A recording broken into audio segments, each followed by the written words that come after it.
Om Shanti. Good morning. साकार मुरली 27 जुलाई 2021। बाबा का मीठा मीठा पत्र हम मीठे मीठे बच्चों के मीठे मंथन के लिए है। पवित्रता के सागर शिव बाबा की वरदानी किरणों के नीचे बैठ जाते हैं और महसूस करें, मैं पवित्र स्वरूप आत्मा हूँ, पवित्रता के सागर की संतान हूं। मीठे बाबा ने कहा, मीठे बच्चे, योग बल से ही आत्मा की कट निकलेगी, इसलिए योग में कभी भी गफलत नहीं करो। आत्मा की कट निकालनी है ना, तो बैठ के बाबा को जरूर याद करना पड़ेगा।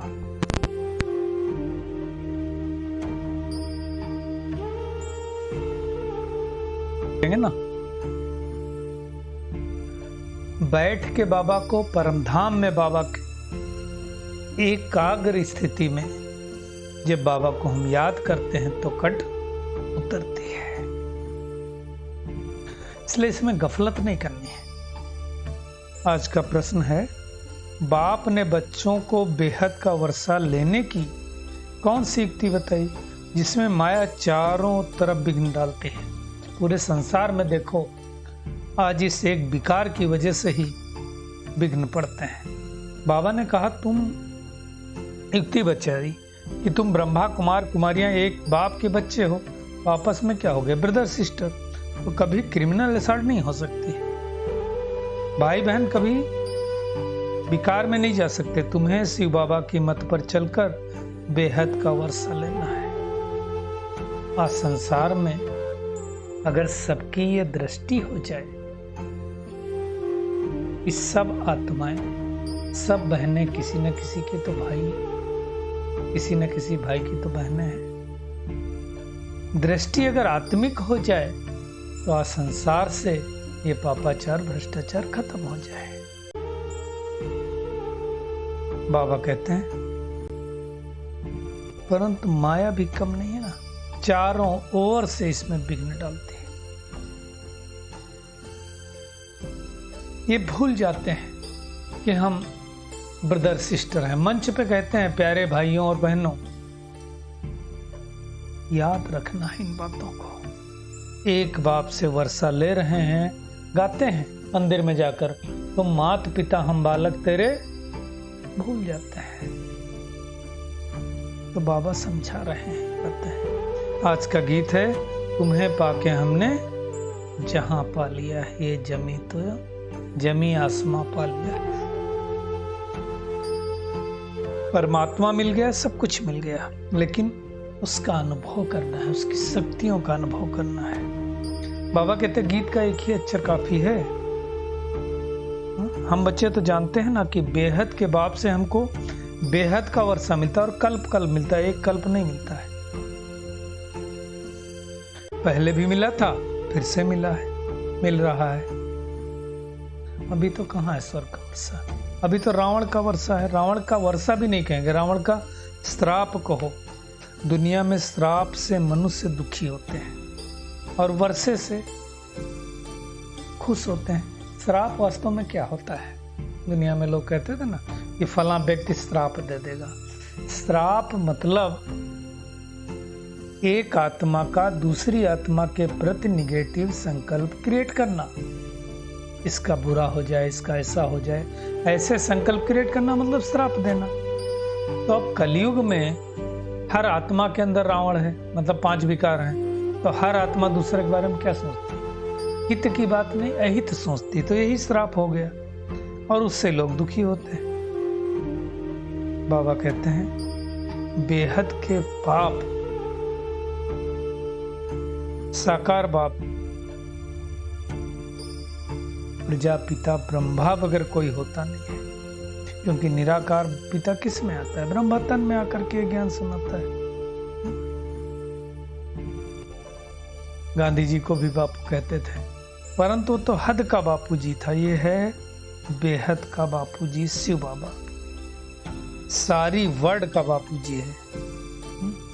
इस ब्रह्मातन में आते ही हैं हम बच्चों को वर्षा देने के लिए, इसलिए उनको कहा जाता है बाप और दादा। बाप मतलब शिव बाबा और दादा मतलब ब्रह्मा बाबा। दोनों का नाम अलग अलग है, परंतु दोनों कंबाइंड रूप से इस सृष्टि की स्थापना का कार्य करते हैं। बाबा कहते हैं सतयुग में कोई भी मनुष्य दुखी नहीं होता है। वहां तो दुख की बात ही नहीं, सुख की दुनिया है। नाम ही है स्वर्ग, हेवन।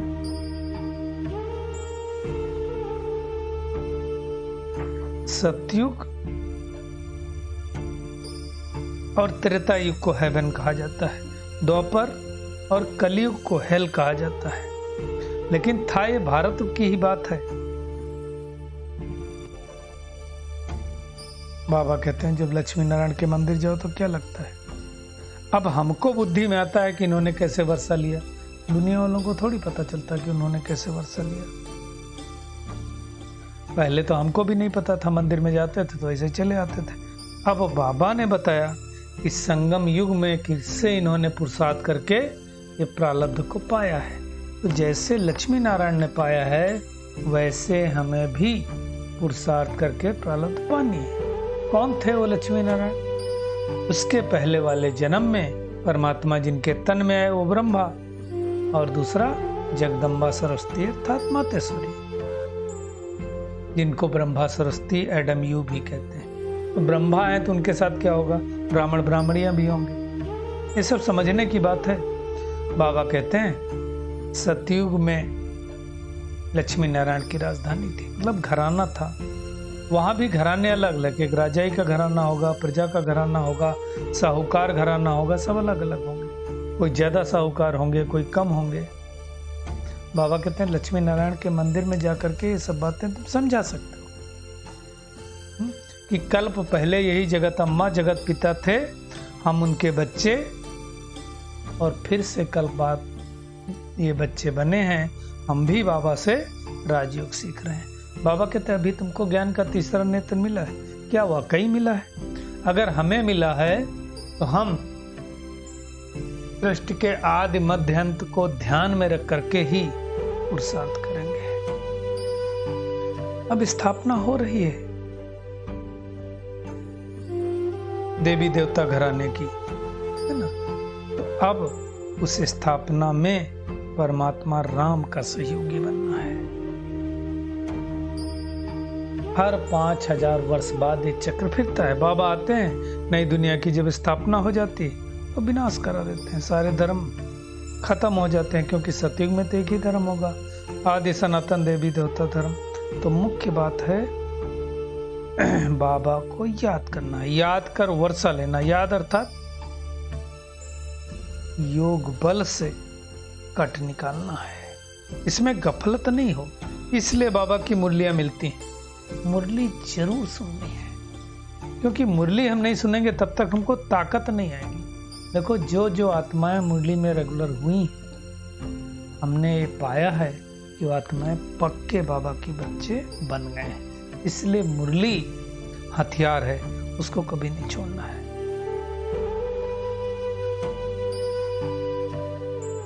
ये पहले की बात है। बाबा कहते समझो कभी मुरली नहीं भी मिलती तो बुद्धि में है हम बाबा के हैं। आजकल तो सबके मोबाइल में मुरली है ना।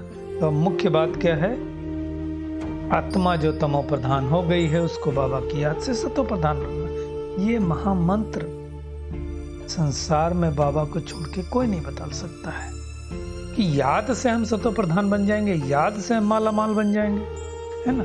तो बाबा कहते हैं, कल भी कहा था, देह के सब धर्मों को छोड़कर अपने को आत्मा समझकर मामेकम याद करो।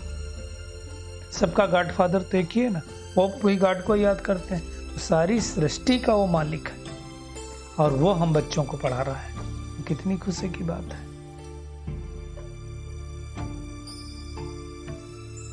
ये सब समझने की बात है। दुनिया वाले पुकारते भी उसको ही, गॉड फादर अर्थात शिव बाबा को पुकारते हैं, जाओ पतितों को पावन बनाओ।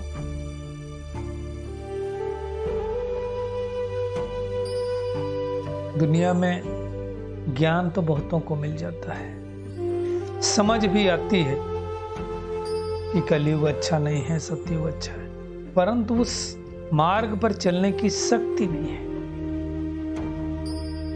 परंतु बाबा फिर भी कहता है, इतनी सूक्ष्म बात, अगर थोड़ा भी ज्ञान सुना है तो स्वर्ग में जरूर आ जाएंगे।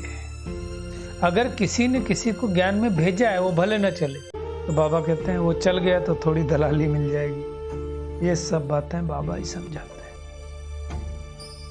आत्मा ही एक शरीर छोड़कर दूसरा शरीर लेती, परमात्मा तो दूसरा शरीर लेते नहीं।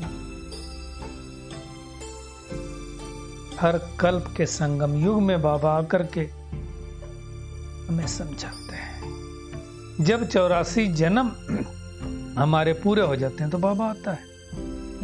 तो अभी हमको रोशनी मिल गई, दुनिया में किसी को रोशनी नहीं, जाने क्या क्या करते रहते हैं। बाबा ने कहा इस समय बलि चढ़ जाओ, तो फिर वो काली के मंदिर पर जाकर के बड़ी बलि चढ़ाते रहते हैं, है ना, कुछ समझते नहीं है। देह अभिमान रूपी बलि चढ़ाना है, ना कि किसी निर्जीव की हत्या करनी, जीव की हत्या करनी है।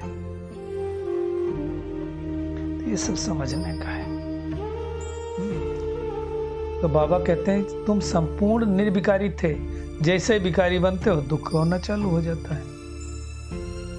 सतयुग है संपूर्ण निर्विकारी दुनिया, परंतु दुनिया वाले लोग क्या कहते हैं, देवी देवताओं में भी विकार में जाते थे। वॉइसलेस दुनिया है, विकार मुक्त दुनिया है, वहां कैसे होंगे विकार। और एक बात है, जब लक्ष्मी नारायण का राज्य था तो बहुत थोड़े मनुष्य थे इस सृष्टि पर। एक धर्म, एक राज, एक कुल, एक भाषा थी।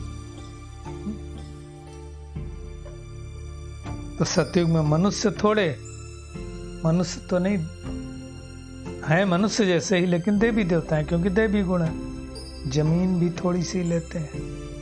अब इस समय आत्माएं बढ़ गई तो फिर बाकी जमीन पर भी मकान बनाने पड़े, है ना। ये सब बातें बाबा समझाते हैं। बाबा कहते हैं सब आत्माएं जब आना ऊपर से पूरी हो जाएंगी और तुम कर्मातीत अवस्था को पा जाओगे, फिर सब आत्माओं को ये शरीर छोड़ के वापस जाना है। उनका आना और तुम्हारा जाना होगा। जैसे ही ऊपर से सब आ जाएंगे हम चले जाएंगे और फिर थोड़े थोड़े आते रहेंगे। ये सब समझ की बात है।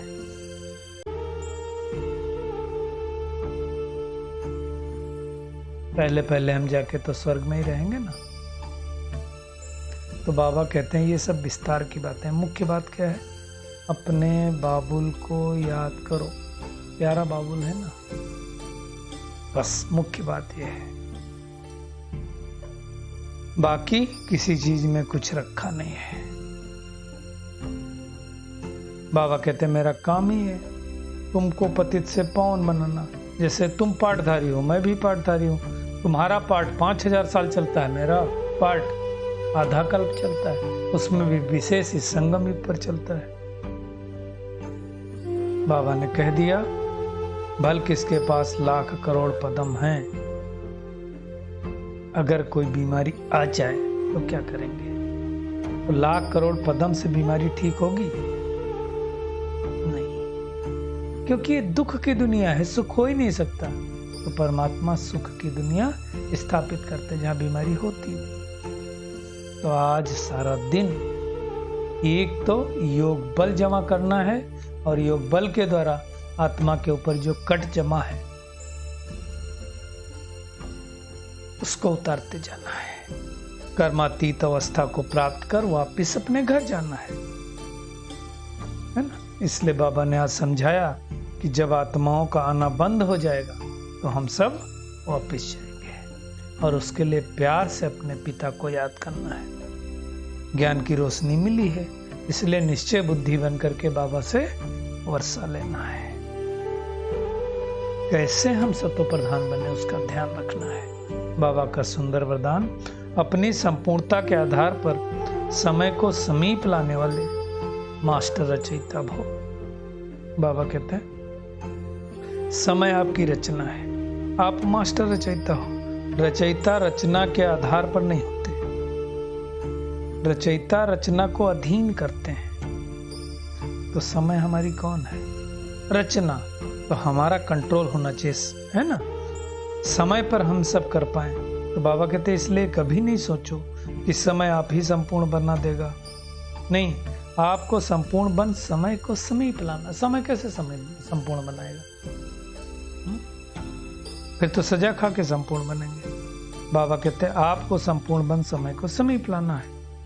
वैसे भी कोई विघ्न आता है तो समय प्रमाण जरूर आएगा, लेकिन समय से पहले परिवर्तन शक्ति द्वारा उसे परिवर्तन कर दो तो उसकी प्राप्ति आपको हो जाएगी। मुख्य बात है हमको परिवर्तन करना है। समय के आधार पर परिवर्तन किया तो उसकी प्राप्ति आपको नहीं होगी। सिंपल बात है। समय से पहले करोगे तो प्राप्ति हो जाएगी। बारिश हो रही है, छाता नहीं लगाया, भीग गए, जुकाम हो गया तो कहाँ प्राप्ति हुई? पहले से लगा लिया तो प्राप्ति हो गई। स्लोगन है कर्म और योग का बैलेंस रखने वाले ही सच्चे कर्मयोगी हैं। चलिए परमात्मा किरणों के नीचे बैठ जाते हैं और महसूस करें मैं बहुत भाग्यशाली आत्मा हूँ। हमें अपने प्यारे बाबुल को बड़े प्यार से याद करना है। कर्मातीत अवस्था को प्राप्त कर अपने घर जाने का पुरुषार्थ करना है। समय हमारी रचना है, हम मास्टर रचयिता हैं, इसलिए समय का इंतजार न करके अपना इंतजाम करना है, अर्थात संपूर्णता को प्राप्त करना है। कर्म और योग का बैलेंस रखना है। शुक्रिया मीठे प्यारे बाप दादा, शुक्रिया आप सभी का इस मीठे मंथन के लिए। ओम शांति।